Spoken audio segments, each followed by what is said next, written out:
Hello, poetry lovers.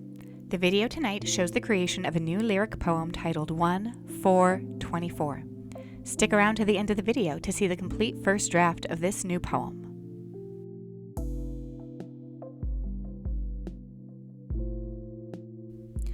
I started the new year excited to get started on my new push to write a poem every week. You can follow me on Instagram at arspoeticat to watch the ups and downs of that attempt.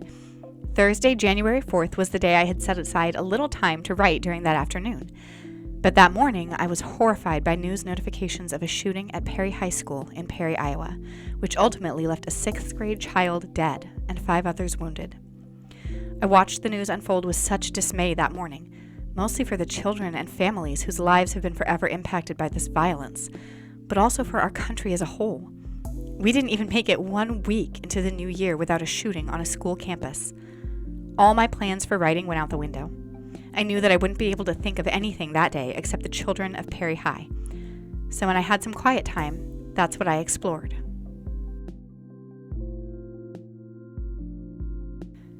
I knew I couldn't jump into writing about a tragedy like this without a real-life hook to hang my ideas on.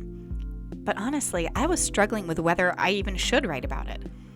I know that the story of what happened that morning is not mine to tell, and so I spent the first several minutes before I started to write skimming articles on the shooting for a jumping off point, something that would help me articulate the parts of this story that are my part.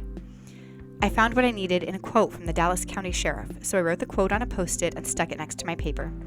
From there, it was easier to approach the story from a perspective that seemed appropriate and justified.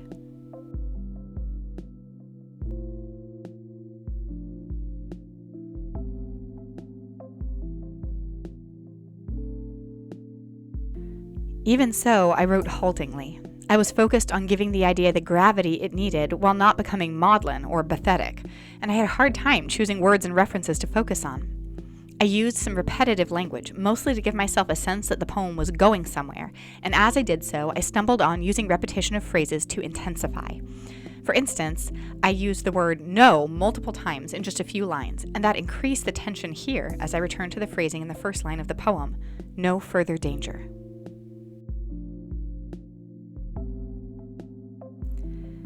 As I passed that moment, I felt that the poem needed to reveal a bit more about my own connection to school violence and why I'm writing about this at all.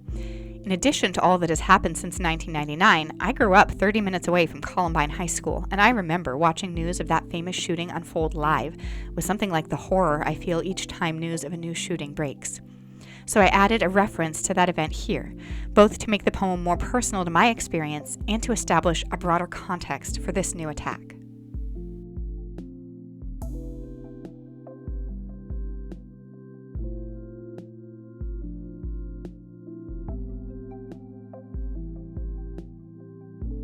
As I reached the end, I returned to repetition, mostly because of my own overwhelm, but I had a flash of inspiration that I could turn the flat repetition into a transformation and a thematic statement. I was excited as I wrote the final lines, because in working through the poem, I had worked toward a more helpful stance than my initial horror and distress, and a reminder of what still needs to be done. Honestly, writing this poem was difficult.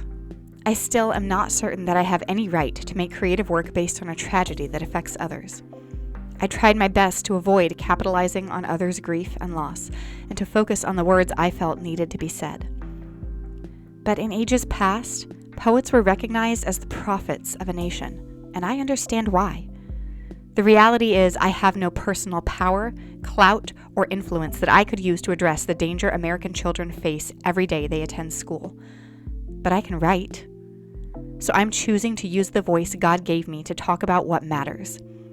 Maybe if enough of us talk about it, we'll begin to see change. For whatever it's worth, here's the first draft of 1-4-24, a poem that might not be very good, but that is about something important. 1-4-24. There is no further danger to the public, Dallas County Sheriff says. So good to hear, since one might think otherwise. No two organizations agreed how many shootings actually occurred in 2023, just 5 days ago. No two states agree on who to blame, except, not themselves. No two victims in Perry Hospital's nurse identical wounds, and no two children killed in classes are replaceable. No further danger. So glad, since Columbine set me trembling long years ago, so close to home. And we've all waited so long and lost so many wanting to hear that final, that fed up, that faithful promise. No further.